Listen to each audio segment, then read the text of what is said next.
नमस्कार, मैं रोहित शर्मा। आप मेरे साथ में हैं दिल से रोहित चैनल में। दोस्तों, हिंदुस्तान के छोटे बड़े सभी राजघरानों में प्रॉपर्टी को लेकर जो विवाद उठे हैं, उनमें कई मामलों में न्यायालय ने इन मामलों का सुलटारा किया है, तो कई मामले अभी भी कोर्ट में ट्रायल पर चल रहे हैं विभिन्न अदालतों में।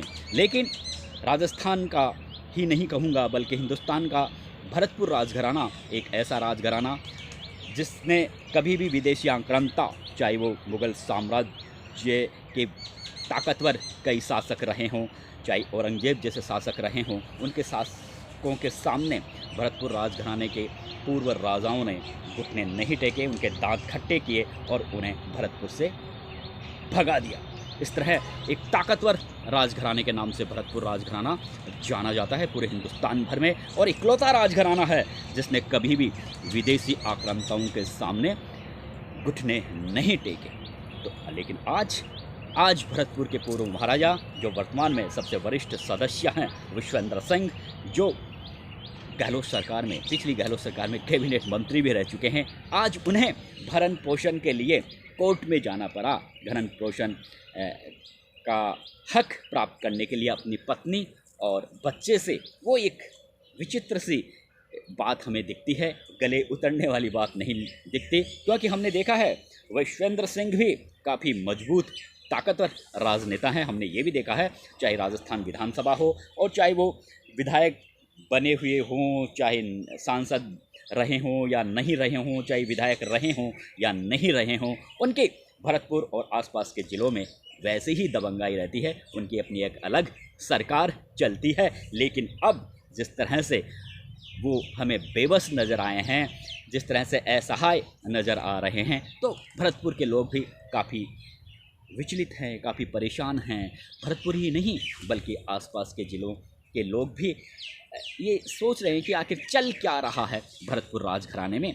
मैंने भरतपुर के लोगों के दिल टटोलने के प्रयास किए, लेकिन कैमरे के सामने आकर कोई भी बात करना नहीं चाहता, क्योंकि वो भरतपुर राजघराने का काफ़ी सम्मान करता है। लेकिन मैंने बहुत से लोगों से सुना कि अगर विश्वेंद्र सिंह एक आवाज़ पर, भरतपुर में लाखों लोग एक आवाज़ पर अभी भी सड़कों पर खड़े कर सकते हैं। वो एक ऐसे एक उन्होंने अपनी को खुद की उनकी अपनी अलग से एक ऐसी पर्सनैलिटी बनाई हुई है। भले ही राजा महाराजाओं के ज़माने लद गए हों, लेकिन ये क्या स्थिति हो गई कि आज उन्हें अपना पेट भरने के लिए उन्हें कोर्ट में जाना पड़ा, वो भी अपनी जान से प्यारी जो उनकी कभी अभी भी पत्नी हैं, दिव्या सिंह, जो पूर्व में सांसद भी रह चुकी हैं। और हमने देखा 1989 में इन दोनों की शादी हुई, विश्वेंद्र सिंह और दिव्या सिंह, और अब 2024 चल रहा है, यानी करीबन 35-36 साल हो गए। और हमने ये भी देखा कि इन 35-36 सालों में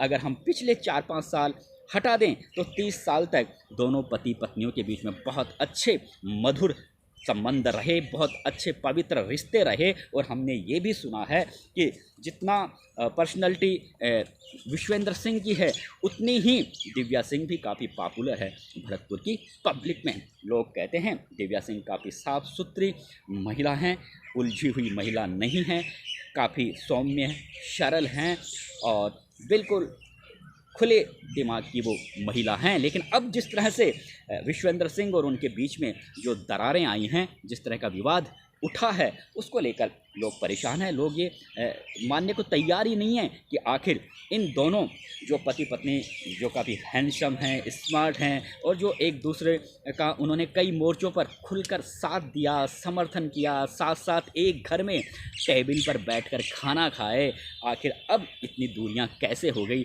लोग ये मानने को तैयार ही नहीं हैं कि इनके बीच में प्रॉपर्टी विवाद है। हालांकि दिव्या सिंह और अनिरुद्ध सिंह ने बाकायदा प्रेस कॉन्फ्रेंस आयोजित करके कई आरोप लगाया है विश्वेंद्र सिंह पे कि वो अपनी जो भरतपुर राजघराने की जो पुश्तैनी जायदाद हैं, उन्होंने अवैध तरीके से बेचान किया है, उनके फर्जी हस्ताक्षर के माध्यम से। और अब हम मोती महल और जो प्रॉपर्टी है उनको भी वो बेचना चाहते हैं, इसलिए हम ऐसा कदम विश्वेंद्र सिंह को नहीं उठाने देंगे। इस तरह की उन्होंने प्रेस कॉन्फ्रेंस में अपनी व्यथा सुनाई है। हालांकि विश्वेंद्र सिंह का भी सोशल मीडिया के माध्यम से बयान आया है। वे ज़्यादातर इस तरह से वे काफ़ी समझदार शख्सियत हैं। वे जानते हैं कि भरतपुर राजघराने की क्या इमेज है, इसलिए वो ज़्यादातर मीडिया के सामने अपनी बातें नहीं कहते। लेकिन सोशल मीडिया के माध्यम से उनका बयान आया है कि मेरे मरते दम तक मैं मोती महल क्या और भी जितने भी भरतपुर राजघराने की जो संपत्तियां हैं उनमें किसी को हाथ तक नहीं लगाने दूंगा, बेचना तो दूर की बात है। यानी उन्होंने साफ इनकार किया है। तो ये जो प्रॉपर्टी विवाद को लेकर जिस तरह से दिव्या सिंह कहती हैं, अनिरुद्ध सिंह आरोप लगा रहे हैं, विश्वेंद्र सिंह मना कर रहे हैं, तो ये एक अजीब सी स्थितियां हैं। कोर्ट में मामला विचाराधीन चल रहा है। अनिरुद्ध सिंह जो उनके बेटे हैं अपनी मां के समर्थन में बराबर खड़े हुए हैं और वो कहते हैं कि मेरे पास में पुख्ता कागजात हैं जिनके माध्यम से अवैध तरीके से विश्वेंद्र सिंह ने भरतपुर राजघराने की संपत्तियों को बेचा है और आगे भी बेचना चाहते हैं। इस तरह की उन्होंने बातें कही है। खैर, ये उनका प्रॉपर्टी विवाद है और प्रॉपर्टी विवाद सभी राजघरानों में चलता आ रहा है। बहुत से राजघरानों में अदालतों ने इन मामलों का सुलटारा किया, तो बहुत से मामले ट्रायल पर चल रहे हैं। लेकिन सबसे बड़ी बात यही है कि हमने, चाहे वो जयपुर राजघराना हो, ग्वालियर राजघराना हो और भी बहुत से राजघराने हैं, उनमें अक्सर हमने देखा है कि या तो सौतेले भाई बहन के बीच में प्रॉपर्टी को लेकर विवाद चला है या फिर सौतेले माँ बेटे के बीच में इस तरह का विवाद चला है। लेकिन यहाँ पर तो जो दिल का अटैचमेंट है विश्वेंद्र सिंह और दिव्या सिंह, वो सब जानते हैं, भरतपुर की पब्लिक भी जानती है कि दिव्या सिंह और विश्वेंद्र सिंह एक दूसरे का बहुत आदर करते हैं और 30 साल उन्होंने बहुत अच्छे तरह से अपना जो सुखी दाम्पत्य जीवन बिताया है। और इस दौरान दोनों ने कई चुनाव लड़े हैं, एक दूसरे का सपोर्ट किया है, जनता में जाकर वोट मांगा है और चुनाव जीते भी हैं। लेकिन अब ऐसा क्या हो गया कि इस तरह का विवाद और इस तरह की दूरियां पति पत्नी के बीच में आई है। तो ये कोई मानने को तैयार नहीं होता है। लोग ये भी कहते हैं कि कोई दूसरा कारण है और कोई दूसरी वजह है। लेकिन वजह क्या है ये लोगों को भी असली वजह का पता नहीं है और मीडिया पर्सन को भी नहीं है, क्योंकि भरतपुर राजघराने के प्रति लोग इतना अटैचमेंट रखते हैं कि वो इस राजघराने में घुसपैठ करने के बारे में सोच ही नहीं सकते। वो इतना आदर और सम्मान करते हैं। वो समझते हैं कि अपने आप पति पत्नियों के बीच में जिस तरह से इन्होंने ये कहानी स्टार्ट की है, दी एंड भी पति पत्नी मिलकर कर लेंगे। लेकिन जिस तरह से मीडिया में लगातार खबरें आ रही हैं, उससे लोगों का दिल ज़रूर टूटा है। लोगों का जो एक प्यार और विश्वास जो बना हुआ था, हालांकि मैं ये तो नहीं कहूँगा कि कमज़ोर हुआ है, लेकिन जिस तरह की व्यथा विश्वेंद्र सिंह ने सुनाई है, बताई है कोर्ट में कि मुझे भरण पोषण चाहिए अपनी पत्नी और बेटे से, तो ये बात दिमाग लोगों के गले नहीं उतर रही। क्योंकि विश्वेंद्र सिंह ने भी, देखिए, आज़ादी के बाद भी भरतपुर राजघराने का बहुत अच्छा प्रभुत्व रहा है हिंदुस्तान के राजनीति में।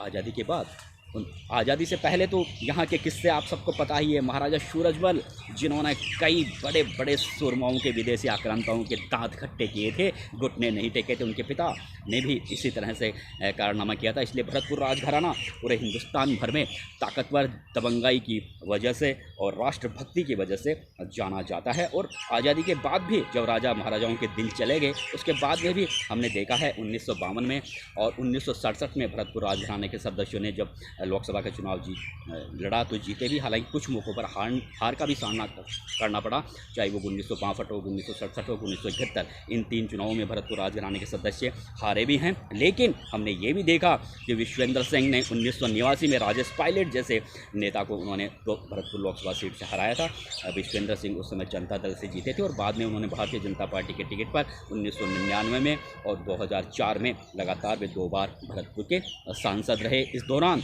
दिव्या सिंह जो उनकी पत्नी है वो भी सांसद रही। 1993 में विश्वेंद्र सिंह नदवई विधानसभा क्षेत्र से विधायक भी चुने गए। और हमने ये भी देखा कि 2013 और 2018 के विधानसभा चुनावों में भी डी कुम्हेर से विश्वेंद्र सिंह विधायक रहे। अब वो कह रहे हैं कि मेरे पास में तो भरण पोषण मुझे चाहिए अपनी पत्नी और बच्चों से, तो ये बात गले नहीं उतरती। जैसे उन्होंने कहा भी, उन्होंने बाकायदा इनकम बताई है मीडिया रिपोर्ट्स के मुताबिक, और जिस तरह से उन्होंने कोर्ट में दस्तावेज पेश किए हैं कि दिव्या सिंह की इतनी इनकम है, उनके बेटे अनिरुद्ध सिंह की इतनी इनकम है। तो विश्वेंद्र सिंह जी से मेरी अक्सर फ़ोन से बातचीत होती रहती है, लेकिन यहाँ पर विश्वेंद्र सिंह जी को भी कई तरह की पेंशन तो मिली रही है। कई बार वे सांसद रह चुके हैं, विधायक रह चुके हैं। तो आखिर ऐसी कौन सी वजह आ गई? यानी वो कानूनी दावपेच के तहत उन्होंने इस तरह के आरोप अपनी पत्नी और बच्चे पर लगाए हैं। लेकिन लोग ये भी कहते हैं और ये हमें मानना भी पड़ेगा कि चाहे कितनी ही दूरियां आ गई हो इन दोनों भरतपुर राजघराने के वर्तमान इन तीनों सदस्यों के बीच में, लेकिन जो दिल का अटैचमेंट है वो अभी भी बरकरार है। और हमें उम्मीद है कि ये जो परिवार के सदस्य एक टेबल पर बैठकर इस मामले को सुलझा लेंगे, क्योंकि भरतपुर में अभी भी भरतपुर राजघराने के प्रति लोगों का स्नेह पहले की तरह बरकरार है।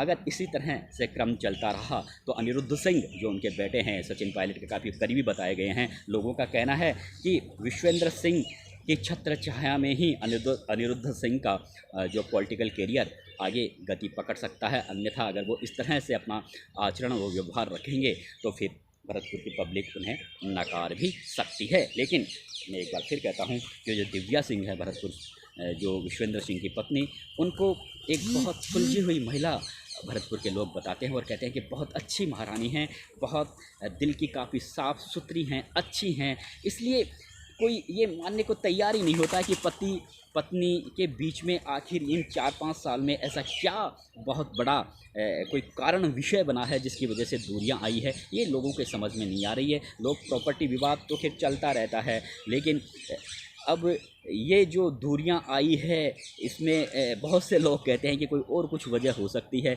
लेकिन और क्या वजह हो सकती है ये भी एक बहुत बड़ा एक सोचने वाली बात है। खैर मैं इस विषय पर क्योंकि भरतपुर राजघराने को मैं भी काफ़ी सम्मान करता हूँ, जिस तरह की वीर गाथाएँ भरतपुर राजघराने की रही हैं और जिस तरह से विश्वेंद्र सिंह की पर्सनैलिटी भी बहुत अच्छी है, वर्तमान में भी काफ़ी पॉपुलर और लोकप्रिय हैं। उनकी पत्नी दिव्या सिंह भी काफ़ी पॉपुलर हैं। हालांकि अनिरुद्ध सिंह की गतिविधियां पिछले 3-4 साल में शायद लोगों को ज़्यादा पसंद नहीं आई, लेकिन जहां तक विश्वेंद्र सिंह और दिव्या सिंह के प्रति लोगों का स्नेह और जो प्यार वो अभी भी बरकरार है। लोग यही चाहते हैं कि इस विषय को घर में टेबल पर बैठकर अगर सुलझा लेंगे तो लोगों को बहुत अच्छा लगेगा। नमस्कार दोस्तों।